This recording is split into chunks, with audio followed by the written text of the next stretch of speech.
Bulletin का बाकायदा आगाज करेंगे। नाज़रीन, सुप्रीम कोर्ट में हुकूमती इंट्रा कोर्ट अपील मंजूर कर ली गई है। नैब तरामीम बहाल। बानी पीटीआई नैब तरामीम को गैर आईनी साबित नहीं कर सके।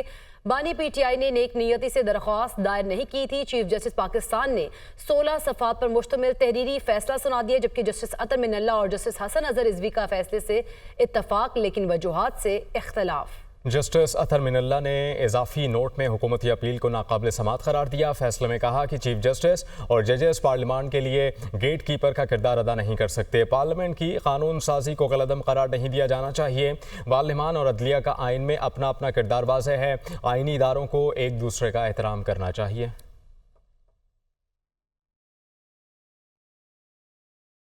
तहरीक इंसाफ के रहनुमा शफली फराज ने कहा कि अदालती फैसला NRO 2 है। हम ये मुकदमा अवाम में लेकर जाएंगे। सियासी जद्दोजहद जारी रहेगी। ऐसे कानून साजी मुल्क के लिए ठीक नहीं। इसके साथ उन्होंने कहा कि जाली पार्लियामेंट अवाम के हक में कौन सी कानून साजी करेगी। ऐवानों में बैठे हुए लोग अवाम के नुमाइंदे नहीं। आज के दौर में चोर सीना तान कर और शरीफ आदमी सर झुका कर फिर रहा है। मजीद उन्होंने क्या कहा, ये देखते हैं। इलेक्शन को गैर शफाफ करने के लिए जो कानून पाकिस्तान तहरीक इंसाफ के दौर में बने थे उनको ख़त्म किया। चोर टोला है, जो मफादाती टोला है, उनको ये बात कभी भी ये हजम नहीं होती कि इस मुल्क में साफ और शफाफ इलेक्शन हो। आज का जो फैसला है ये बुनियादी तौर पे NRO 2 है। यही वो लोग हैं जो कि ऐसे कवानीन बनाएंगे जिससे कि चोरों को भी तहफ़्फ़ुज़ मिले, आइन शिकनों को भी तहफ़्फ़ुज़ मिले और एक गैर शफाफ तरीके से इलेक्शन करा के ये जाली पार्लियामेंट बनाई।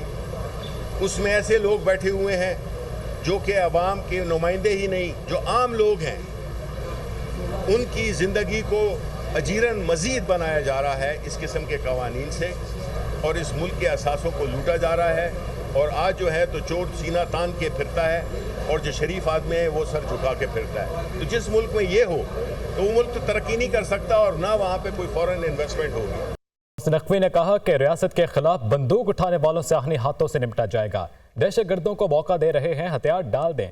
रियासत के रेट सबको मानना पड़ेगी। मजहब के नाम पर किसी को कत्ल करने की इजाजत नहीं। हर एक की सोच और फिरका अलग हो सकता है। वफाकी वज़ीर दाखिला ने उलमा मशाइख से खिताब में कहा कि मुश्तरका तौर पर पैगाम है कि सब दहशतगर्दी के खिलाफ हैं। हमें मिलकर दहशतगर्दी करने वालों का रास्ता रोकना है।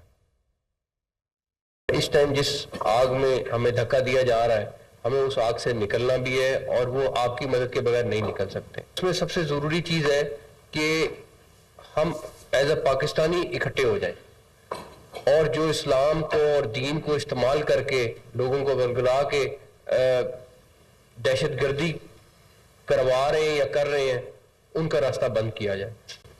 उसके लिए दो चीज़ें हैं।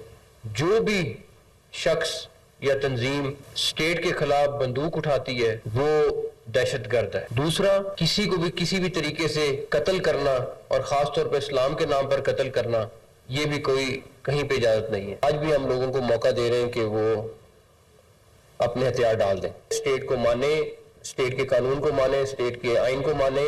ये मैसेज कौम को दें कि हम सारे दहशतगर्दी के खिलाफ इकट्ठे हैं, तो उसका पैगाम एक बहुत फ़र्क पैगाम जाता है, बड़ा स्ट्रॉन्ग पैगाम जाता है। और नाज़रीन, कराची कारसाज हादसा केस मुलज़िमा नताशा की 1 लाख के मचलके के एवज जमानत मंजूर। अदालत तेरे मार्क्स से जाँ बहक अफराद के अहले खाना ने हल्फनामा दाखिल किया है कि उनकी सुलह हो गई है। जाँ बहक अफराद के अहले खाना को मुलज़िमा की जमानत पर कोई एतराज़ नहीं है। इस पर मज़ीद बात कर लेते हैं। कराची से हमें ज्वाइन कर रहे हैं लियाकत राना। लियाकत, अपडेट कीजिएगा इस वाक़े पर। देखें, एडिशनल डिस्ट्रिक्ट एंड सेशन जज ईस्ट शाहिद अली मेमन की अदालत में मुलज़िमा नताशा और उसके शौहर दानिश इकबाल की दरख्वास्त जमानत की समाअत शुरू हुई तो मरने वाले इमरान आरिफ और आमना आरिफ के अहले खाना जो हैं वो भी अदालत में मौजूद थे। मुद्दई मुकदमा इम्तियाज आरिफ भी अदालत में मौजूद था।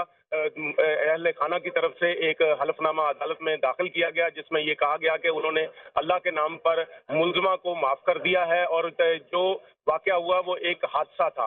अदालत ने वकला के दलाइल के बाद मुलज़िमा की 1 लाख रुपए की जमानत मंजूर करते हुए ये अपने फैसले में करार दिया है कि मुल्ज़िम जो वुरसा के मरने वालों के अहले खाना हैं, उन्होंने अपने एफिडेविट में ये कहा है कि उन्होंने अल्लाह के नाम पर माफ किया है। दौरान समाअत अदालत ने ये सवाल उठाया कि क्या कोई इस सुलहनामे में कोई पैसा इन्वॉल्व है, कोई दबाव तो इन्वॉल्व नहीं है, जिस पर वकील सफाई आमिर मंसूर कुरैशी का कहना था कि ना तो अहले खाना पर कोई दबाव डाला गया है और ना ही कोई उनको पैसा दिया गया है, सिर्फ अल्लाह के नाम पर माफ किया गया है। वैसे भी इस केस में सजा जो है वो दियत है और जो इस्लाम के मुताबिक उनको दियत अदा कर दी जाएगी, तो दबाव या किसी किस्म का पैसा कोई इस्तेमाल नहीं हुआ। जिसके बाद अदालत ने मुल्जिमा की 1 लाख रुपए की जमानत मंजूर कर ली, जबकि मुल्जिमा के शौहर दानिश इकबाल की जो अबूरी जमानत हुई थी उसकी तौसीक कर दी गई। जी ठीक है लियाकत, अपडेट के लिए बहुत शुक्रिया।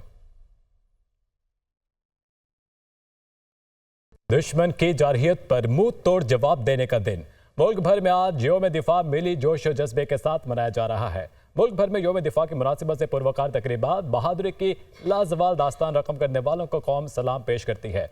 यौम दिफा पर मिज़ार क़ायद पर गार्ड्स की तब्दीली की पुरवकार तकरीब, पाक फ़ज़ाइया के गार्ड्स ने फ़राइज़ संभाल लिए। एयरफोर्स के चाको चुबंद दस्ते ने सलामी दी। Air vice marshal Shahryar Khan और core commander Karachi lieutenant general Babar Iftikhar ने मिज़ार क़ायद पर हाजिरी दी।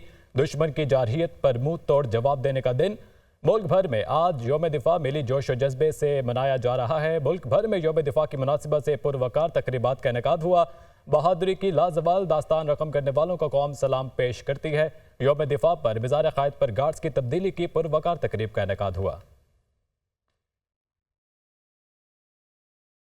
यौम दिफा वतन पर सदर पाकिस्तान और वज़ीर आज़म शहबाज शरीफ का गाज़ियों और शहीदों को सलाम। उनका कहना था कि पाकिस्तान की तारीख में 6 सितंबर इंतहाई अहमियत का हामिल है। यौम दिफा पाकिस्तान पर chairman joint chief of staff committee, services chiefs और मुसल्लह अफवाज ने भी ख़ुसूसी पैगाम दिया। Army chief general Asim Munir का यौम दिफा पाकिस्तान पर पैगाम में कहा कि 6 सितंबर का दिन हमारी कौमी और अस्करी तारीख में यौम दिफा वतन के नाम से एक नुमायां हैसियत रखता है। डिजिटल दहशतगर्दी और 5th जनरेशन वजारती और रवायती दहशतगर्दी के बरक्स ज़्यादा खतरनाक और पेचीदा है, लेकिन जब तक हम मुत्तहिद रहेंगे दुनिया की कोई ताकत पाकिस्तान को नुकसान नहीं पहुंचा सकती। हम अपने तमाम पड़ोसी ममालिक के साथ खुशगवार ताल्लुकात के ख्वाहां हैं। Chief of army staff general Syed Asim Munir ने अपने पैगाम में कहा कि 6 सितंबर का दिन हमारी कौमी और अस्करी तारीख में यौम दिफा वतन के नाम से एक नुमायां हैसियत रखता है। आज के दिन हमारी बड़ी बहरी और फजाई अफवाज ने कौम के शाना बशाना लड़ते हुए अपने से कई गुना बड़े दुश्मन के नापाक अज़ाइम खाक में मिला दिए थे। आर्मी चीफ ने कहा, हमारा हर अफसर और सिपाही जज्बा सितंबर को दिल में बसाए हुए पाकिस्तान की सलामती और तहफ़्फ़ुज़ का फर्ज निभा रहा है। Army chief general Syed Asim Munir ने कहा, दहशतगर्दी के अफरीत को बहादुरी और जवामर्दी से हमारी अफवाज ने काबू किया। सिक्योरिटी फोर्सेज और इदारों की काविशों से पाकिस्तान अदम इस्तेहकाम का शिकार होने से महफूज है। इनका कहना था, डिजिटल दहशतगर्दी और 5th जनरेशन जंग नए चैलेंजेस के तौर पर सामने आ रहे हैं। रिवायती दहशतगर्दी के बरक्स डिजिटल दहशतगर्दी ज्यादा खतरनाक और पेचीदा है। दुश्मन अनासिर और गैर मुल्की इदारों के इश्तराक ने डिजिटल दहशतगर्दी को मजीद पेचीदा और खतरनाक बना दिया है। हम वतन अजीज के दिफा के हम वक्त तैयार और चौकस हैं। Army chief general Asim Munir का कहना था कि पाकिस्तानी कौम और मुसल्लह अफवाज का आज़म नाकाबिले तस्खीर है। हमारे पुरअमन और महफूज पाकिस्तान के आज़म को कोई कमजोर नहीं कर सकता। वतन अजीज की सलामती और तरक्की और खुशहाली का आज़म के साथ इस अहद की तजदीद करें कि हम मुत्तहिद रहेंगे, इख्तलाफात को भुलाकर मिसाली यकजहती और हम आहंगी का मुजाहिरा करेंगे। जब तक हम मुत्तहिद रहेंगे दुनिया की कोई ताकत पाकिस्तान को नुकसान नहीं पहुंचा सकती। आर्मी चीफ ने अपने पैगाम में मजीद कहा, हम अपने तमाम पड़ोसी ममालिक के साथ खुशगवार ताल्लुकात के ख्वाहां हैं। अक़वाम आलम को यह समझ लेना चाहिए कि खित्ते का अमन मसले कश्मीर के पुरअमन हल से मशरूत है। कश्मीरी अवाम की उमंगों और अक़वाम मुत्तहिदा की करारदादों पर अमल पैरा होना लाजिम और मलजूम है। भारतीय जारहियत और इंसानी हकूक की पामाली के बावजूद कश्मीरी भाइयों का आज़म और हौसला काबिल तहसीन है। पाकिस्तान फ़लस्तीनियों के हक में अपनी आवाज बुलंद करता रहेगा। गजा में इसराइली जारहियत आलमी जमीन पर एक स्याह धब्बा है।